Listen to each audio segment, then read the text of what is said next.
आदाब अर्ज़ है। आज हम बात करेंगे परेशानी, टेंशन या उर्फ़ आम में जिसको एंग्ज़ायटी कहते हैं अंग्रेज़ी में, उसके बारे में। देखिए आजकल हालात कुछ ऐसे हैं कि आप किसी महफ़िल में जाकर पूछिए तो लोग आपको परेशान नज़र आते हैं। देखिए जी, महंगाई बढ़ गई है, ये है, वो है। बट आपने ये भी देखा होगा कि अक्सर लोग अपनी ज़िंदगी को फिर भी गुज़ार रहे हैं, शादियाँ हो रही हैं। तो सवाल ये है कि परेशानी बज़ाते ख़ुद एक ऐसी चीज़ नहीं है जो कि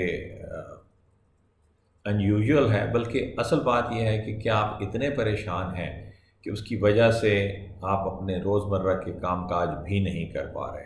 अगर ऐसा है तो ये ठीक नहीं है, और इसी चीज़ को ही हम एंग्ज़ायटी कहेंगे, जो कि माहिरीन के मुताबिक उस वक्त होती है जब हमारे दिमाग में कुछ केमिकल्स, जिनको हम न्यूरोट्रांसमीटर कहते हैं, अगर उनका बैलेंस ठीक ना रहे तो उसकी वजह से एंग्ज़ायटी हो जाती है।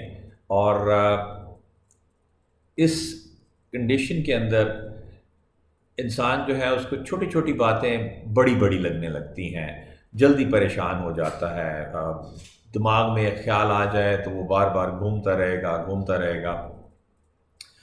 हल्का सा सीने में गैस या दर्द हल्का सा होगा तो सबसे पहला ख्याल आएगा कि कहीं मुझे हार्ट अटैक तो नहीं हो रहा।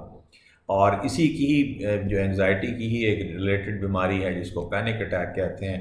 तो उसके अंदर कई दफ़ा मरीज़ को लगता है कि बस अब आखिरी वक्त आ गया। लोग कलमा पढ़ना शुरू कर देते हैं, उन्हें ठंडे पसीने आते हैं, दिल की धड़कन तेज़ हो जाती है, सांस फूलने लगता है। कई दफ़ा ये लोग जो हैं, हमने देखा है कि जवान आदमी है, बज़ाहिर सेहतमंद है, लेकिन वो उसको डर है या वहम है कि उसको दिल का दौरा पड़ गया, तो वो जाते हैं, कई दफ़ा जाते हैं इमरजेंसी में, टेस्ट होता है, हर चीज़ ठीक आती है, लेकिन फिर भी उनको लगता है कि नहीं, मैं हमारे साथ कुछ और गड़बड़ है। कुछ लोग एंग्ज़ायटी की हालत में बार बार अपना ब्लड प्रेशर चेक करते हैं। तो मैंने कुछ अर्से पहले एक ब्लड प्रेशर पे भी वीडियो बनाई थी, जिस पे बताया था कि बार बार ब्लड प्रेशर चेक करने का कोई ख़ास फ़ायदा नहीं होता है। तो इसलिए जो है अब कुछ लोग जो है, जब इस तरह की हालत होती है तो वो कहते हैं यार तेरा वहम है, फ़िक्र ना कर, मतलब। और आपने फिर ये भी सुना होगा कि जी हकीम लुक़मान ने फरमाया था कि वहम का कोई इलाज नहीं है। तो भाई अब 2022 में वहम का इलाज भी मुमकिन है, और इसके दो बुनियादी उसूल हैं इलाज के। एक तो ये है कि हम एक टेक्निक जिसको सीबीटी कहते हैं, कॉग्निटिव बिहेवियर थेरेपी, उसके अंदर हम मरीज़ को ये बताते हैं कि आपने अल्टरनेट तरीके से कैसे सोचना है। मसलन अगर उसको सीने में दर्द हुआ और उसका ख्याल है कि उसको हार्ट अटैक हो रहा है, तो हम उसे कहते हैं भाई ये बताओ और भी कुछ मुमकिन है क्या? ऐसा भी हो सकता है कि आपका मैदे का मसला हो? हाँ, ये तो हो सकता है, वो कहता है। तुम कहते हैं भाई इस चीज़ को आप लिखना शुरू कर दें, ताकि आपको अल्टरनेट वे पे सोचने की आदत पड़ जाए।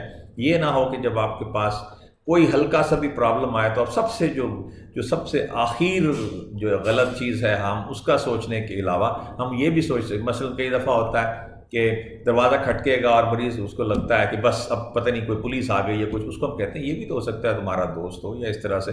तो ये अल्टरनेट वे ऑफ थिंकिंग जो है, दैट हेल्प्स द पेशेंट।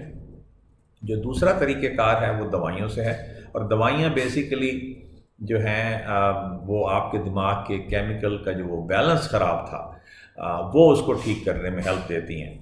बस एक बात का ख्याल रखिएगा, चलते चलते मैं आपको बता दूं कि कई दफ़ा मरीज़ को उसके दोस्त अहबाब ये कहते हैं कि जी बस आप हिम्मत करो तो ठीक हो जाओगे। ये याद रखिएगा कि ये वाली बीमारी हिम्मत करने से ठीक नहीं होती है। ये बिल्कुल ऐसे ही है जैसे आप किसी शुगर के मरीज़ से कहें यार हिम्मत कर तेरी शुगर ठीक हो जाएगी। नहीं, शुगर उस वक्त ठीक होगी जब आप उसको इंसुलिन का इंजेक्शन लगाएंगे या कोई दवाई देंगे, तो तब उसका ग्लूकोज नीचे आएगा तो वो ठीक होगा। इसी तरह से एंग्ज़ायटी हो या पैनिक अटैक्स हो, इसका इलाज भी या तो अपनी सोच को चेंज करने, वो भी सीबीटी के तहत, उससे बेहतरी आती है, या फिर दवाइयाँ जो कि केमिकल का बैलेंस ठीक करती हैं उससे ठीक होगा। सिर्फ मरीज़ को ये तलकीन करते रहना कि भाई हिम्मत कर लो ठीक हो जाओगे, ऐसे बीमारी ये ठीक नहीं होती है। अपना ख्याल रखिएगा। अल्लाह हाफ़िज़।